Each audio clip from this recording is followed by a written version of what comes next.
All right. Well, I was going to have a hilarious joke where the background of my TV here was going to be the Outriders error login screen, but I just tried to get in and I actually got in. So I thought I was going to film this video during downtime, but servers are not exactly stable, as I think we all know, and I think they're kind of being crushed under the weight of this game being more popular than people can fly anticipated. I thought I would do another video here today now that I have fully completed the campaign and all the side missions except the very, very last side mission that I got disconnected from shortly before filming this. So that's like the one I have left to do, but I have pretty much done everything else. I will get into story spoilers later on, but I will have a warning for those when I'm about to start doing that. For now, I'll just kind of do general thoughts on the campaign and like questions people always ask me when I say I beat it. It took me about, I'd say between 20 and 25 hours. I'm not sure how to check my playtime on Xbox. I should ask that one dude, and he can probably check for me. And I'm guessing it was somewhere around there, just based on how I've been playing the last few days here. And then again, that is doing every side quest. That is very substantial for a. We're gonna have Eevee loud horde noises this episode. It's that kind of episode, so apologies in advance. But that's very long for a loot shooter. 20 to 25 hours is pretty substantial. I know some people could blow through it in excuse me, just a couple, but besides that, like that's like kind of dropping the world tier probably and rushing through it and skipping a lot of side quests. So if you beat it in 5, 6, 7 hours, like you were skipping a lot of stuff or just kind of blowing through it on what is effectively easy mode. That's fine. I understand that people either wanted to get straight to the kind of endgame expedition stuff, and I knew a lot of like YouTubers and streamers were doing that just so they could kind of get to the end and start making content about it. But for the full experience, it's probably going to be around that long, and that is with me kind of dying a lot on some sections, on repeat. So there's some of that factored in there too. This is not, however, what they said. I believe they outright said that this is a 40-hour campaign, which I don't know how you would make this 40 hours unless you just absolutely failed so many times that you were repeating missions like over and over and over and over again. But adding an extra 15 hours for that seems probably like it's not really in the cards. So I'm not really sure where that figure came from. Maybe people were exploring more than me. Like I don't have all the lore pages and stuff, and I wasn't exploring every little nook and cranny of all the maps, I suppose. But I'm not dissatisfied with the length of it. I felt like it was pretty meaty, and it just keeps going and going and going. And like when you think it's like might be wrapping up, or like we might be, there were some showdowns with some people that seem like the final villains pretty early here, and you win, and you're like, wait, is that it? And then the game goes for another 15 hours. So it's a little different there. I finished on World Tier 10. I know some people were lower, some people were higher. I don't know really what dictates that. I only knocked it down in a couple of instances. Like sometimes there were these just ridiculously long segments where it's like you had to kill like 130 dudes and a boss, and if you died at any point during that, you'd have to redo the whole section. One of the there was like a trench warfare thing, and there were just so many enemies. And I got some of these sections I got tired of kind of redoing them over and over again, so I dropped it one world tier down to get through it, and then immediately put the world tier back up again. I didn't do that for any of the bosses. I managed. I made it a goal to try and get through all the bosses on my highest world tier, and I did. Once you get the kind of boss mechanics down, I don't think it's that difficult to beat many of the bosses, and there aren't really that many bosses. There's only kind of a scarce handful of true bosses with the big with the big health bar across the screen there. So once you learn them, it's not so bad. I did have to redo the entire last boss encounter because I beat it, and I was watching the end cutscene of the entire game last night. And then I got disconnected during the cutscene, and then it did not save, so I had to go back and beat the entire boss fight again. Annoying, but it wasn't like that bad because I at least knew the mechanics and how to beat it efficiently. So I was doing Trickster. I kept changing around my builds based on what encounter I was doing. I crutched pretty hard on a couple specific legendaries at the end there. The Grim Marrow, I think that's the name of it. It's like an LMG, and it creates an explode. It freezes everyone with ash once you kill somebody, so it's invaluable for those all the beast segments. You're pretty much getting swarmed by beasts constantly. So you kill one, it freezes everything, and then an anomaly explosion blows them up later. So I'm still using that now. I'm using it in expeditions. I've gotten 2 drops of that actually, and you can mine dropped a few levels below where I am, but you can upgrade things as the levels and stuff like that. So I'm kind of bringing it with me to the end game here, as I really like that gun. I mostly did, since I'm Trickster, I did some machine guns and some shotguns. I got the Golem's Limb shotgun, which creates like a bone shard explosion and gives you protective armor once you kill an enemy, so that's pretty cool. Shotguns are underpowered a little bit, I'd say. They got pretty nerfed after the demo, and they have terrible ammo reserves. Terrible. It's like 3 or 4 reloads worth of ammo for an entire shotgun, which is just kind of irritating. Auto shotguns are like unusable because their ammo reserves are so low, and they got nerfed so hard after auto shotgun farming of the captain during the demo. So that needs to come back up here. And I switch skills around a lot. My favorite skill is probably the little throwing knife thing that bounces between everything. It slows them, and it increases the damage you do to them. The slow trap is a good like emergency like oh crap button, and it really protects you against pretty much everything, whether you're getting melee by a bunch of things or whether you're getting swarmed by dudes shooting at you. Like it's a good all-purpose thing that I used a lot. If I was fighting beasts, I would use twisted rounds because I would use that to take down some of the larger beast bosses from a distance. If I was fighting humans, or human adjacent things, I would be using the teleport dash skill. I spec'd into firearms, so I wasn't really using anomaly damage skills like Cyclone, the Whirlwind thing, or the Temporal Blade, even though Temporal Blade was like the coolest skill from the demo. I could respec and go anomaly, but I didn't do that. And yeah, so that's kind of, those were my main things I used a lot. Oh, and I used the one where you pop it and it gives you like an instant shield, and there's a lot of bonuses from mods for whatever that, I can't remember what it's called, but it's the one where you teleport back to the place where you like triggered it. So that's good for getting out of danger if you find yourself surrounded or something, or just need like a breather. Because if you put it in the right place, like you'll just pop it and you won't be surrounded by enemies anymore, which is great. So that's what I've been using on Trickster, and all that stuff seems to have translated pretty well into the end game here.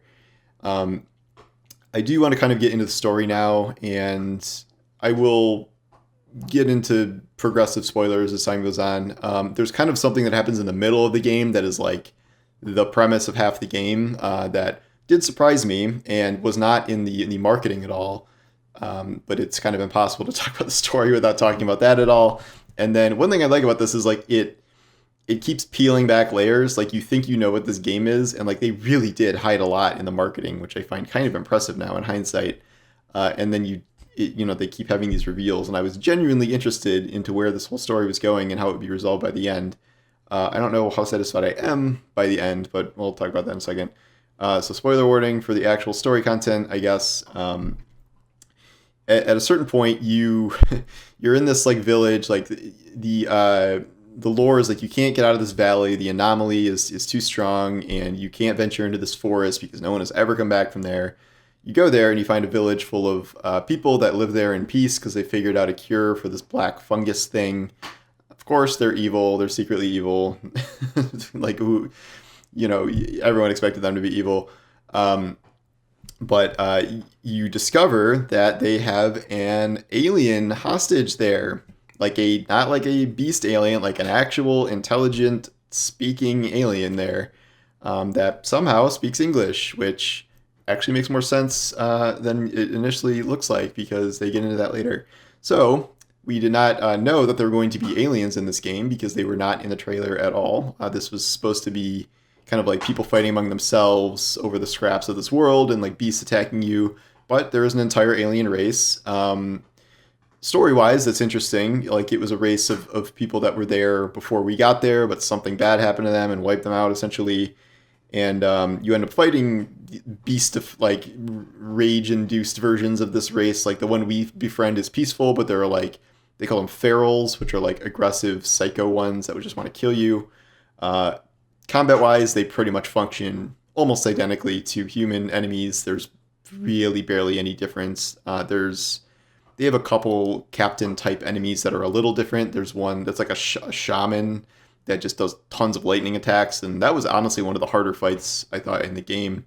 It's not even like a true boss, but it was pretty difficult. That took a long time to get through, and but as time goes on, you keep learning more and more stuff. And another like wild moment was like you're going through this desert and you happen upon a caravan of like broken down trucks and tanks and stuff, and like no humans are ever supposed to have been here, and like the tech in these trucks are like more advanced than your own tech here than when you came here, and there were no other ships that left for this planet, but like this stuff is in ruins and it's clearly been here for a long time. So like what the hell's going on? And you discover that there were humans here before you, not like living here, but like that arrived here. And I thought they were going to do like this big Planet of the Apes reveal where like, surprise, you've been on Earth this whole time and you were stuck in a time bubble and everything collapsed around you. And but like that's not actually what happened. You find out that this group of humans is arrived first. I'll get into that later, but they were met by the Pax, the alien species, and they were welcomed with open arms. And what do the humans do? They immediately don't trust the natives and force them to divulge all their secrets of power, controlling the anomaly storms and stuff. And they enslave them and literally set up like alien concentration camps for them. And as such, the aliens are forced to turn to this power they have to kind of change themselves into feral warriors instead of like peace-loving, smart people. And that is how the whole war starts, and they kind of make each other go extinct. And so this is why you're seeing this ruins of an alien civilization, because humanity is the one that ruined it, because they arrived and immediately declared war on a very peaceful species. So it is all humanity's fault, and you can very much see that this is a kind of colonialism metaphor that is not very subtle, but I think it works. Ultimately, like I was waiting to find out some sort of like mind-blowing answer as to why there were humans there first before you, and you find out that it's actually a ship that you thought had blown up that made it there before you. So I was like, oh, is this like a parallel timeline or universe? And like, no, what actually happened was as you were kind of traveling 60 years or whatever through hyperspace back on Earth, even though Earth was totally collapsing, they somehow invented technology to build an even faster ship.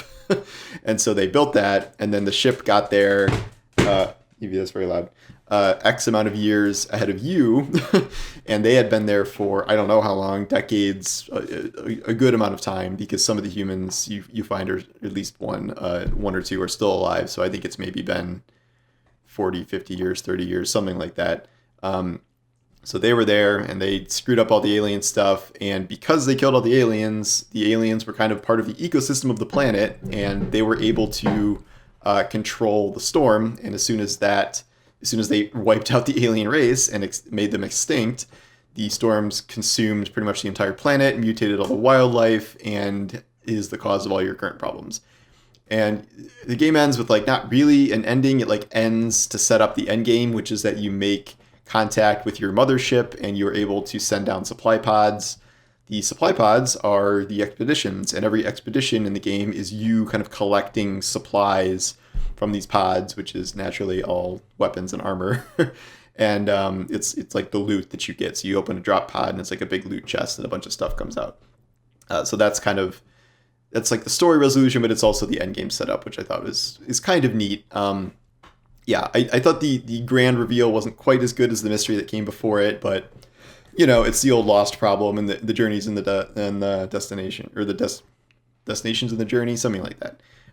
But I did enjoy the story. I really enjoyed most of these characters. I was impressed at the clip that this game kills off characters. Like you meet characters, you're like, oh, okay, they're gonna stick around, or oh, where's the big bad? And then like an hour later, they're dead. They set up a few very long-term deaths where you're invested in Jakob for a very long time, and he dies saving his kind of surrogate daughter.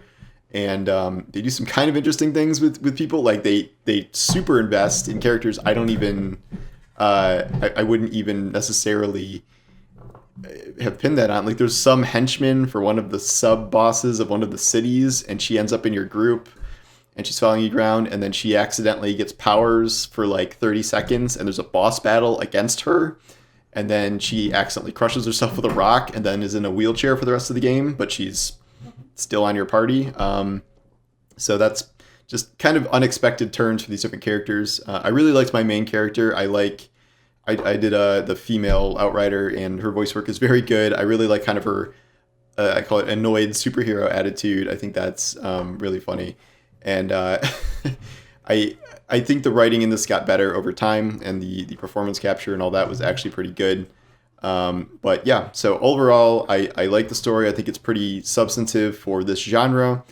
And that's kind of my initial impressions of it. I'm just getting into the end game, and I'm going to run through the story and a bunch more characters, probably skipping the cutscenes this time. But that's kind of my initial thoughts here, and I'll call it a day before this video gets too long. And Evie has been chewing a horn literally from the moment I started this video to the end. So sorry about that. If you were able to hear that, she's literally under my feet doing it right now. But she says hi, and she's very much enjoying her horn. Thank you guys for watching. If you haven't subscribed to my newsletter, God Rolls, that is coming out tomorrow. If you wanted to sign up, there's a link in the description, along with all my other stuff, and of course, subbing to the channel. So thank you. Thank you, Evie. Very loud. I'll see you guys soon. Take care.